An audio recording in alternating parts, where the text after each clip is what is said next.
বাংলাদেশের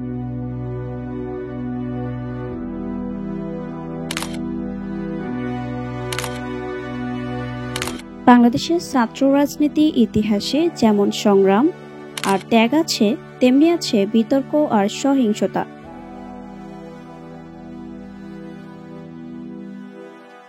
1971 সালের মুক্তিযুদ্ধ বাংলাদেশের ইতিহাসে এক গৌরবময় অধ্যায়।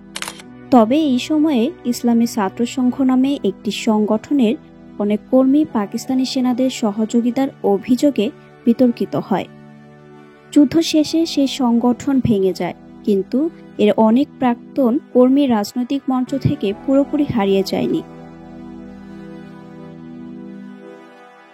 1975 সালের পর সামরিক শাসনের সময় রাজনৈতিক পরিসর কিছুটা উন্মুক্ত হলে নতুন করে ইসলামী আদর্শভিত্তিক ছাত্র সংগঠন গঠনের উদ্যোগ নেওয়া হয়।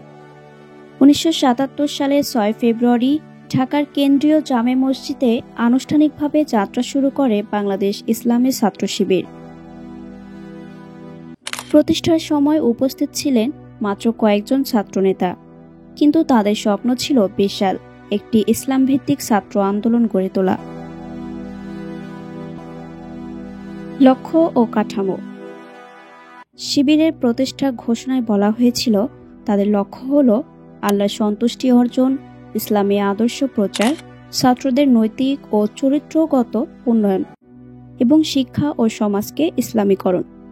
তারা নিজেদেরকে কেবল একটি রাজনৈতিক সংগঠন নয়, বরং এক ধরনের দাওয়াতি ও চরিত্র গঠনের আন্দোলন হিসেবে পরিচয় দেন। সংগঠনটি ক্যাডার ভিত্তিক কাঠামোতে পরিচালিত হয়। নতুন কেউ প্রথমে সমর্থক হয়, ধীরে ধীরে কর্মী, তারপর সদস্য পদে উন্নীত হয়। প্রতিটি ধাপে আলাদা প্রশিক্ষণ, বই পড়া, শিক্ষা কার্যক্রম ও পরীক্ষার ব্যবস্থা থাকে। এই শৃঙ্খলাবদ্ধ কাঠামোই শিবিরকে অন্যান্য ছাত্র সংগঠনের থেকে আলাদা করে।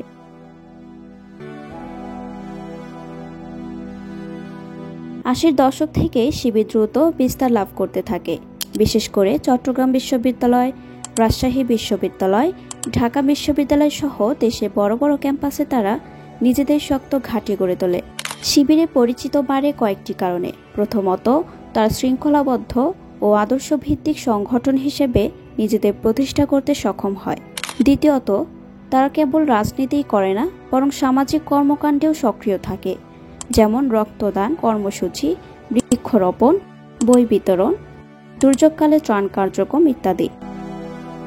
তৃতীয়ত, তারা শিক্ষা ও সংস্কৃতিকে কেন্দ্র করে নানা আয়োজন করে, যা অনেক মেধাবী ছাত্রকে আকৃষ্ট করেছিল। এই সময় থেকেই ছাত্র রাজনীতিতে শিবির এক শক্তিশালী প্রতিদ্বন্দ্বী হিসেবে আত্মপ্রকাশ করে। বিতর্ক ও সংঘর্ষ। তবে শিবিরের যাত্রা কখনো বিতর্কমুক্ত ছিল না।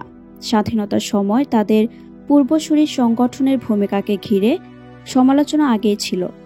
এর পরবর্তী সময়ে বিভিন্ন সহিংসতা, ক্যাম্পাস দখল এবং রাজনৈতিক হত্যাকাণ্ডের অভিযোগ তাদের ভাবমূর্তিকে আরও জটিল করে তোলে।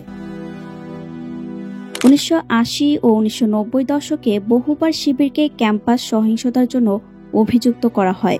সংবাদপত্রে রূপকাটা প্রতিদ্বন্দ্বী ছাত্র সংগঠনের উপর হামলা, এমনকি হত্যাকাণ্ডের অভিযোগে তাদের নাম আসে। প্রতিপক্ষ সংগঠনগুলো শিবিরকে ক্যাম্পাস রাজনীতির সহিংসতার প্রধান উৎস বলে আখ্যা দেয়। অন্যদিকে শিবিরের সমর্থকরা দাবি করে এসব ঘটনা ছিল প্রতিপক্ষের উস্কানি ও দমন নীতির ফল। তাদের মতে সংগঠনকে পরিকল্পিতভাবে বিতর্কিত করা হয়েছে। ফলে শিবিরকে ঘিরে সবসময় দ্বিমুখী ধারণা থেকে গেছে। কেউ তাদের আদর্শিক শক্তি মনে করে, আবার কেউ মনে করে সহিংস ক্যাডার সংগঠন। বর্তমান অবস্থা। সময়ের সাথে সাথে শিবিরের ক্যাম্পাস ভিত্তিক শক্তি অনেকটা কমে গেছে। 2000 সালের পর সরকার ও প্রতিদ্বন্দ্বী ছাত্র সংগঠনের চাপ, প্রশাসনিক নিষেধাজ্ঞা সব মিলিয়ে আগের মতো দৃশ্যমান অবস্থা তারা হারিয়েছে। তবে সংগঠনটি পুরোপুরি অদৃশ্য হয়ে যায়নি। আজকের দিনে তাদের কার্যক্রম অনেকটাই অনলাইনে সীমাবদ্ধ। অফিসিয়াল ওয়েবসাইট, ফেসবুক, ইউটিউব সহ বিভিন্ন মাধ্যমে তারা নিয়মিত প্রচারণা চালাচ্ছে। একই সঙ্গে সামাজিক কর্মকাণ্ড ও যেমন শীতবস্ত্র বিতরণ বা দুর্যোগকালে ত্রাণ কার্যক্রম চালিয়ে নিজেদেরও উপস্থিত জানাচ্ছে। সম্প্রতি ঢাকা বিশ্ববিদ্যালয় কেন্দ্রীয় ছাত্র সংসদ ডাকসু নির্বাচনে শিবির সমর্থিত একটি প্যানেলের জয়লাভ তাদের জন্য নতুন এক সম্ভাবনার দরজা খুলে দিয়েছে। যদিও ফলাফলকে ঘিরে অনিয়ম ও পক্ষপাতিত্বের অভিযোগও রয়েছে, অন্যদিকে কিছু সহিংস ঘটনার সঙ্গেও শিবিরের নাম জড়িয়ে আছে, যেমন সিলেটে এক ছাত্রীর উপর হামলার অভিযোগ। শিবির এসব অস্বীকার করে দাবি করেছে প্রতিপক্ষ ইচ্ছাকৃতভাবে তাদেরকে দোষারোপ করছে। আজকের দিনে কেউ শিবিরকে দুর্বল সংগঠন হিসেবে দেখে, আবার কেউ মনে করে তারা নীরবে নতুন করে সংগঠিত হচ্ছে। সমালোচনা থাকলেও তাদের সক্রিয়তা ও প্রভাব যে পুরোপুরি শেষ হয়ে যায়নি তা সাম্প্রতিক কার্যক্রম প্রমাণ করে। শিবিরের ইতিহাস এক জটিল অধ্যায়।